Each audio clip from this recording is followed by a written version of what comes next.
Once upon a dream, dancing while the world burns. The guards holding her whistled and hooted with glee.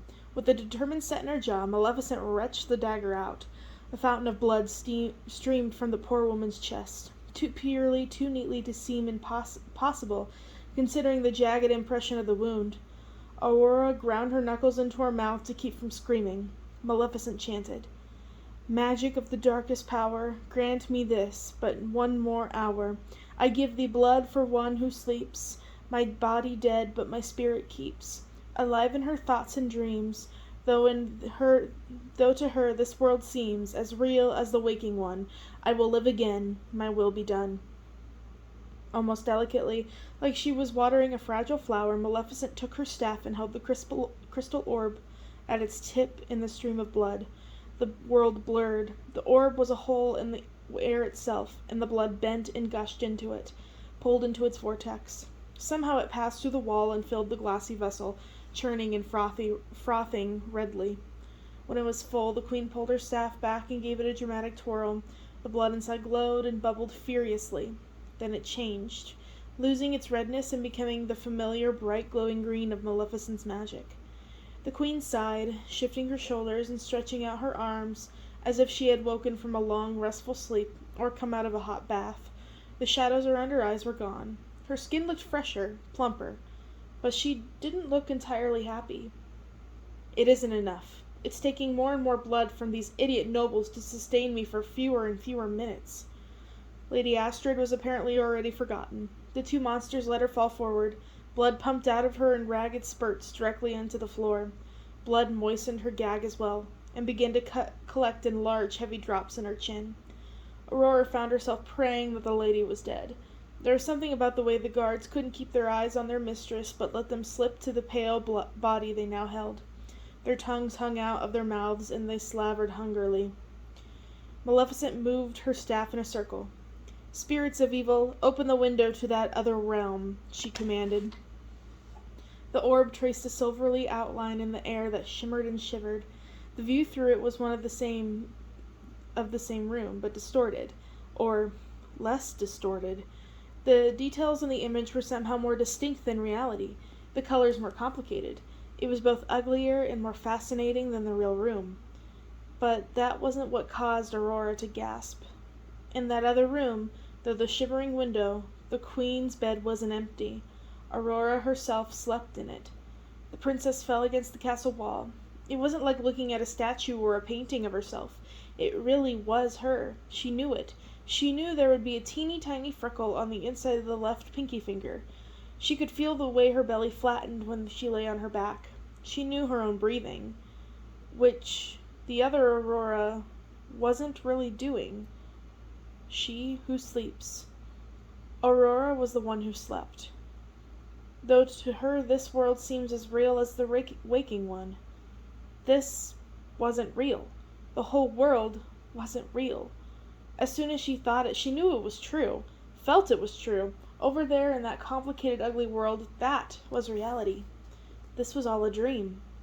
Aurora felt like fainting, just letting go, letting whatever insanity that made up the world continue on without her.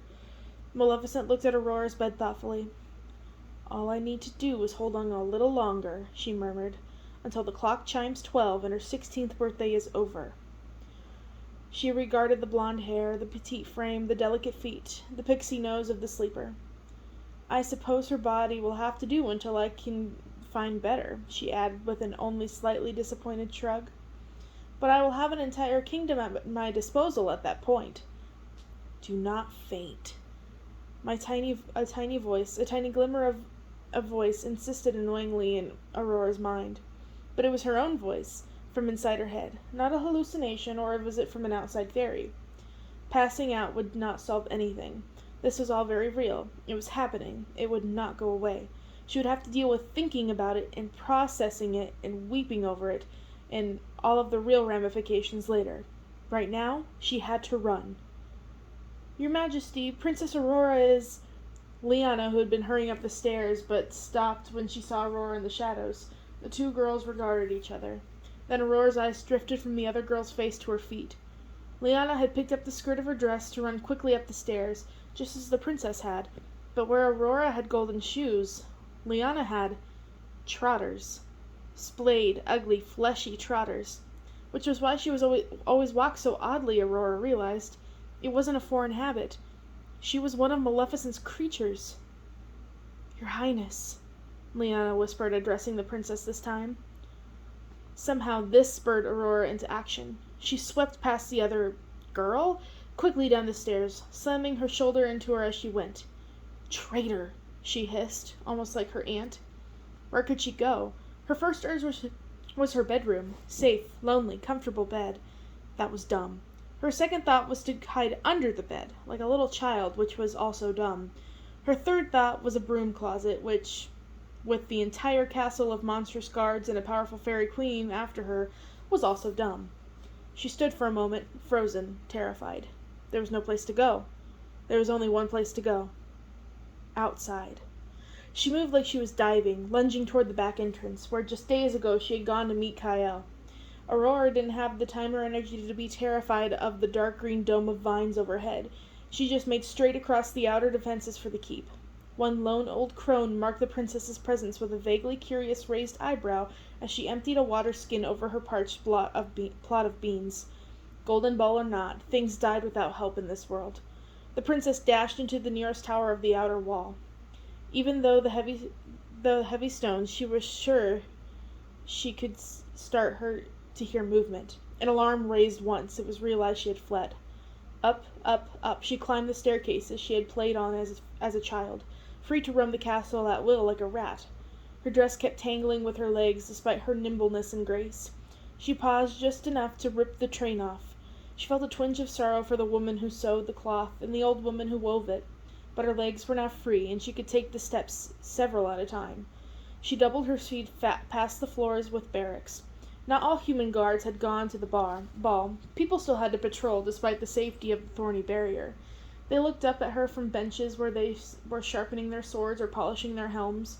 Perhaps they were not as surprised as guards might have been in other castles, in other times, with princesses who stayed nicely in their rooms in chapels and gardens. Aurora passed the top of her tower and looked around wildly. Her goal was the barbican, the main entrance to the castle, with the portcullis and the drawbridge. It was the point that stuck out farthest from the keep and leaned farthest into the vines. But the passage to it from there, where she had emerged, was a terribly exposed length to run. The tall crenellations on the right of the stone walk were meant to protect guards from invading forces. There was nothing on the left but a low wall. Who would attack a castle from within? In the courtyard below, a half-dozen misshapen figures tumbled together out of the castle, armed with bows and slings. They all had perfect view of her. "There she is!" One pointed an arm that terminated in a single terrifyingly hook-like claw. Aurora ducked and ran. Maleficent appeared in an arched window in a castle tower, fury informing her every gesture. "Guards, seize the princess!" she cried. "She means to do herself harm." But at the same time she raised her staff and began to mutter an incantation. The princess willed her feet to move faster. She narrowed her vision to the path before her, the ancient rocks that slipped by on either side of her. The barbican was once a place of extreme security, with murder holes for dropping boiling oil on the heads of invaders, but had been more or less abandoned since the world had ended. The giant gate was sealed in place. There was no cause to raise it, ever. The platform on top was now just as private escape for castle teens and drunken servants. Aurora hadn't expected to find anyone there. To her dismay, the shiny helms of guards began to pop out of the narrow entrance to the stairs like moles. "Your Highness!" one called, immediately leaping to grab her. Up here the vines were distressingly close. They laced together just a man's height above her head before bending over and shooting straight down 100 feet, where their thick trunks made a living wall just outside the castle's stone ones. The moat was gone, the water sucked up by their greedy, unlikely growth. The foul dust of their aging and shifting lay brownly over everything. It smelled unwholesome. Aurora looked around wildly, unable to believe she was about to do what she was about to do. The guard lunged for her. She leapt. Aurora fell harder than she thought she would, and landed on a thick branch. She coughed and gasped, the breath knocked out of her. Her ribs were bruised and her stomach hurt. But that was all. Now that she was within the entangled world of the plants, it would be a piece of cake. climbing down from one closely entwined vine to another. The guards continued to shout from somewhere above her. "My lady! After her!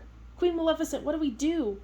With a grin she wasn't sure she had, Aurora began her descent. And then the vines began to move. Not the oldest, thickest trunks, small whippets of young vines uncurled curly-cued like a cucumber's tendrils. They shot around her legs and arms and pulled. "No!" Aurora cried out, frustrated with the world. She shook and pulled and kicked.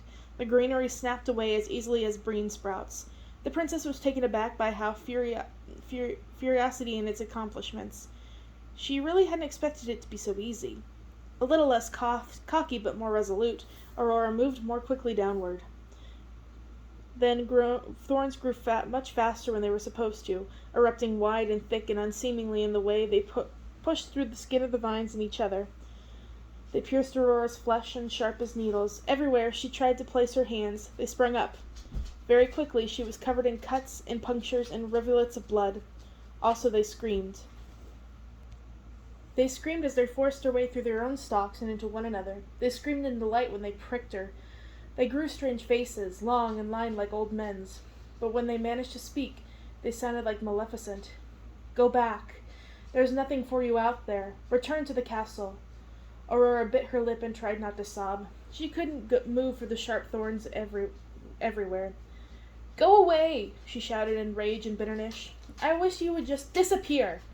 The thorns receded, melting like lumps of sugar in hot tea. Aurora blinked. She wanted to think about what had just happened, but she had to move quickly, before Maleficent attacked again. Throwing herself with almost carelessness abandon, she plummeted down, bouncing from branch to branch like a pebble tossed into a deep well.